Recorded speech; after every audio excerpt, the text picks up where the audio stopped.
हरि ओम लक्ष्मी वल्लभारंभां विक्रमां सदाचार्य पर्यन्तां वंदे गुरुपरंपरां स्वतस्मार्तादिकं कर्मं निखिलेन सूत्रं तस्मै समस्त वेदार्थविदे श्रीमद्विकनसेनः। ఈ ఊరు పేరు తొండనూరు అనేసి. తొండర్ అంటే తమిళ్లో భక్తులు ఉండే చోట, దానికి ఈ ఊరికి తొండనూరు అనేసి పేరు. అప్పుడు రామాంజీ గారు తమిళనాడు నుంచి ఈ ఊరికి వస్తారు.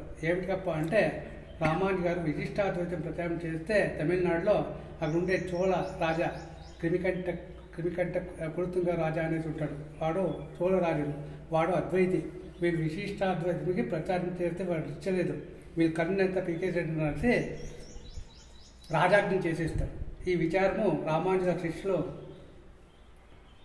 కూరుతాల్వారు అనేసి ఉంటారు, వాళ్ళకి తెలిసిపోతుంది. వాళ్ళు వచ్చిందే రామాంజీ గారు కట్టి ఉండే కాషాయ వస్త్రము త్రిదండము తీసుకొని తెల్ల వస్త్రం కట్టేసి రామాంజీ గారికి అక్కడి నుంచి పంపించేస్తారు. అక్కడి నుంచి రామాంజీ వచ్చిందే ఈ ఊరికే మొదలు. అప్పుడు ఇక్కడ బిట్టిదేవ అనేది మహారాజుడు రాజ్యం ఆడుతూ ఉంటాడు. ఆ కాలంలో రామాంజీ గారు ఈ తొండనూరుకు వస్తారు. వస్తే వాళ్ళ ఆస్థానంలో తొండనూరు నంబి అనేసి ఉంటారు. వాళ్ళు రామాంజీ గారి శిష్యులు. రామాంజీ గారిని చూసిందే రాజని చెప్తారు, మా గురువుగారు వచ్చినారో, నువ్వు వచ్చి దర్శనం చేసుకొని నీకు మంచిదవుతుంది. అప్పుడు వచ్చి రామాంజీ గారు దర్శనం చేసుకుంటే రామాంజీ గారు అడుగుతారు, ఎట్లున్నావు, ఏం సమాచారం అనేసి.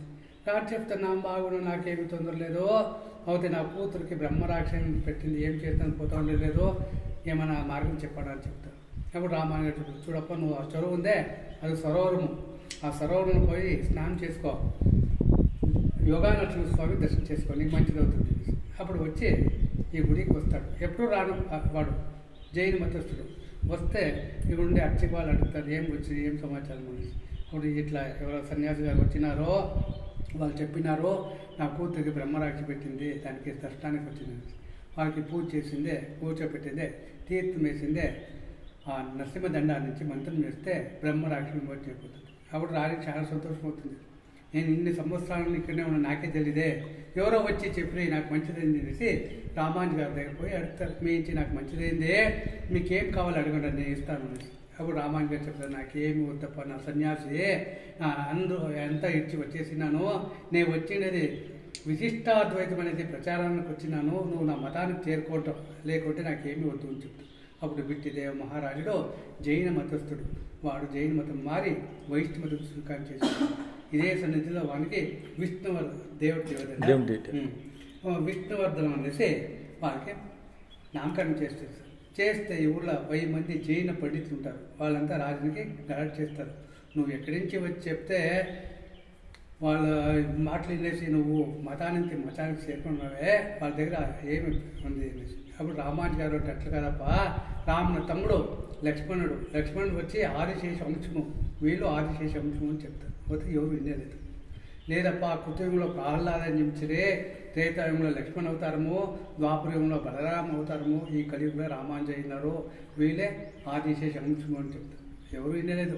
నువ్వు రామానుజుని ఆదిశేష అంశము అని చెప్తావప్ప, అంశం అయితే మేము 1000 మంది ఉన్నాము జైన పండితులు, మేము ప్రశ్నలు అడుగుతాము, ప్రశ్నకి ఏకకాలంలో ఆన్సర్ ఇచ్చి మనంతా జయించి వెళ్ళాలి, లేకుంటే నువ్వు వాపసు జయమతికి రావాలా అనేసి రాజుని దగ్గర కలెక్ట్ చేస్తాను. ఇప్పుడు ఏమప్ప చేసేది అనేసి వచ్చి రామాంజీ గారి దగ్గర అడుగుతారు, ఇట్లా చెప్తా ఉన్నారు, లేకుంటే నేను మళ్ళీ జైన మతానికి వెళ్ళేస్తాను అని చెప్తాను. అప్పుడు రామాంజీ గారు చెప్తారు, నీకు మంచి చేసింది ఎవరయ్యా, నరసింహస్వామి, దేవుడు ఉన్నాడు పద, మా వాదం జరిగింది.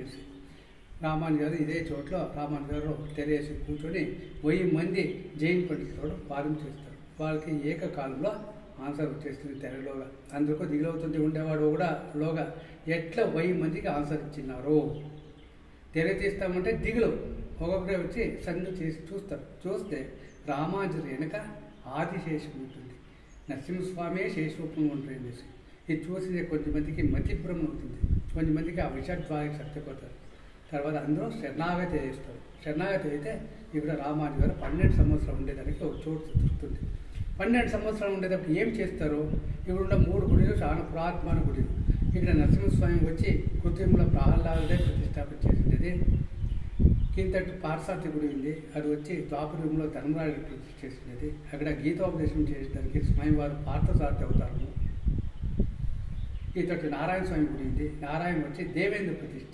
ఈ మాదిరి దేవుడు ఉండే చోట గర్భగుడి సుగుణాశ్రీ రెండే ఉండేది. ముందు రామాంజీ గారు శిష్యులు తమిళనాడు కారికుడి అనేసి ఉంది. అక్కడి నుంచి వచ్చి 4 దండనాయకులు ఈ గుడి ఇంతా జీర్ణోద్ధారం చేసినారు అనేసి శిలాశాసనంలో ఉంది. తర్వాత ఇవాళ ఈ చెరువు నిర్మాణం చేస్తారు. చెరువు ఉండలేదు, చెరువుకి పంచ అప్సర తటాక అనేసి పేరు. పంచ అప్సర స్త్రీలో గోపాలకృష్ణ స్వామి చోట్ల జలక్రీడ ఆడుతూ ఉండే చోటు. సర్వం అంటే నీళ్ళంతా వేస్ట్ అవుతుంది తప్ప ఏం చేసేది అనేసి రామానుజు గారు యోచించేసి 2 కొండ మధ్యంలో కట్టి చెరువు నిర్మాణం చేసి దానికి మంగళాశాసనం చేసి రామానుజ తీర్థము, తిరుమల సాగర, యాదవ సముద్ర అనేసి మంగళాశాసనం చేసి ఇవాళ 12 సంవత్సరాలు ఉండేటప్పుడు శ్రీ భాష్యం రచన చేసి రామానుజు గారు ఇక్కడి నుంచి మేలుకోటకి వెళ్ళి మేలుకోట జీర్ణోద్ధారం చేస్తారు చరవనారాయణ స్వామి గుడి. అక్కడి నుంచి గరిగిన వీరనారాయణ, తలకాడు కీర్తినారాయణ, గుండ్లపేట విజయనారాయణ, తొండలూరు లక్ష్మీనారాయణ అనేసి పంచనారాయణ స్వామి గుడి జీర్ణోద్ధారం చేసి ఇక్కడ వస్తారు. ఇదంతా పని జరగాలంటే రామానుజు గారికి నరసింహస్వామి అనుగ్రహం.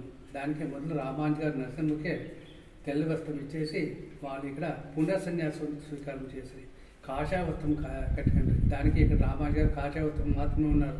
వాళ్ళకి త్రిదండం లేదు. ఏమిటప్ప అంటే వాళ్ళు వచ్చేటప్పుడు తాలేదు.